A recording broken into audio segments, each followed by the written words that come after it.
ইসরায়েলের দিকে ধেয়ে গেল ১০০ রকেট, যেগুলো লেবানন থেকে ছোড়া হয়। টাইমস অফ ইসরায়েল জানিয়েছে, গেল ৮ মাস ধরে চলা এই যুদ্ধে এটি ইসরায়েলকে লক্ষ্য করে হিজবুল্লাহর চালানো অন্যতম বড় রকেট হামলা। এবারের হামলায় লক্ষ্য করা হয় তাইবেরিয়াসকে। চলমান যুদ্ধে এর আগে এই অঞ্চলে কোনো রকেট ছোড়েনি হিজবুল্লাহ। প্রতিবেদনে বলা হয়, মঙ্গলবার লেবাননে বিমান হামলা চালিয়ে হিজবুল্লাহর এক জ্যেষ্ঠ নেতাকে হত্যা করে ইসরায়েল। ওই হামলার প্রতিবাদেই একসঙ্গে এত রকেট ছোড়া হয়েছে বলে ধারণা করা হচ্ছে। হিজবুল্লাহর রকেট হামলার বিষয়টি নিশ্চিত করেছে ইসরায়েল প্রতিরক্ষা বাহিনী IDF। তারা জানিয়েছে, লেবানন থেকে অন্তত ৯০টি রকেট উত্তর ইসরায়েল প্রবেশ করেছে।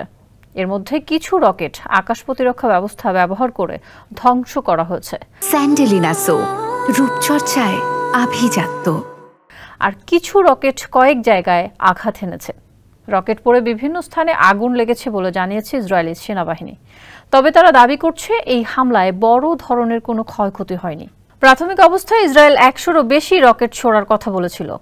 এখন তারা ৯০টি রকেটের কথা বলার অর্থ হচ্ছে, কিছু রকেট হয়তো লেবানন সীমান্তের ভেতরেই পড়েছে। এর কিছুক্ষণ পর উত্তর ইসরায়েলকে লক্ষ্য করে আরও ৭০টি রকেট ছোড়ে হিজবুল্লাহ।